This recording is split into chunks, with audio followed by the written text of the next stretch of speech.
రవీంద్ర భారతిలో ముదిరాజ్ సర్పంచ్లకు సన్మాన కార్యక్రమం జరిగింది. పంచాయతీ ఎన్నికల్లో రాష్ట్ర వ్యాప్తంగా గెలుపొందిన సర్పంచ్లను ఘనంగా సన్మానించారు.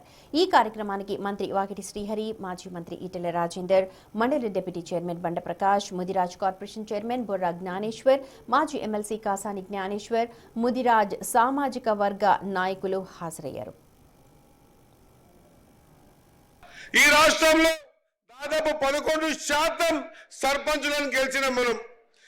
అదే మాదిరిగా ఉప సర్పంచులమైన 5,000కు పైగా కౌన్సిలర్లైనాం. ఈ సంఖ్య మాకు గ్రామ పంచాయతీలో కనిపిస్తా ఉన్నది. సంఖ్య ఎక్కువ ఉందని చెప్పేసి జిస్కి జితని ఆబాదీ హై ఉస్కు ఉత్నా ఇత్తేదారి మిల్నా చాహియే అనే ఆలోచనతో, ఆ సంకల్పంతో ఈరోజు కులగణన చేస్తే డాటాకి ఎంపైరికల్ డాటా ద్వారా ముదురాజులమే ఎక్కువ ఉన్నామని సంఖ్య కూడా మనకు తెలిసిపోయింది. సంఖ్య కౌంటింగ్ లో తెలుస్తా ఉంది, సంఖ్య జనాభాలో తెలుస్తా ఉంది, సంఖ్య సర్పంచుల గెలుపులో తెలుస్తా ఉంది, సంఖ్య ఉప సర్పంచుల గెలుపులో కూడా అధికారికంగా ముదిరాజులే గెలిచడం, కౌన్సిలర్లను కూడా అధికారికంగా ముదిరాజులమే గెలిచడం. కానీ బాధ అంతా ఎక్కడ వస్తుందంటే ఇంత పెద్ద ప్రామాణికమైనటువంటి సంఖ్య అసెంబ్లీలో లేదు, పార్లమెంట్ లో లేదు, మిగతా అధికారం వచ్చే కార్యక్రమాల్లో లేదు. దానికి కావాల్సిన ఆలోచన ఏంటి? ఆ ప్రణాళిక ఎక్కడ ఉంది? ఎట్లా మనం బయటపడాలి?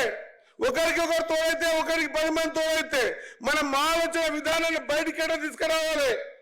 దాదాపు ఎన్నో శతాబ్దాల నుంచి ఆలోచన ఉన్నటువంటి బీసీ డీబైకి ఏకు రాకపోవడానికి కారణం ఏంది?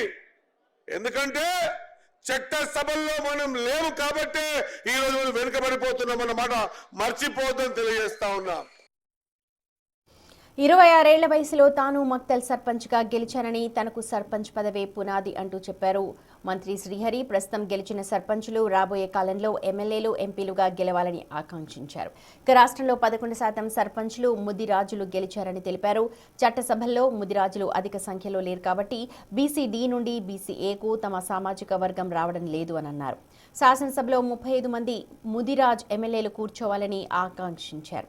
తెలంగాణ ముదిరాజ్ ఫైనాన్స్ కార్పొరేషన్ తరపున గెలిచిన సర్పంచులు, ఉప సర్పంచులు, వార్డు మెంబర్లందరికీ శుభాకాంక్షలు తెలిపారు. ఆలోచనతో చేస్తున్నటువంటి జ్యోతి ప్రకాశన కార్యక్రమం ఇది.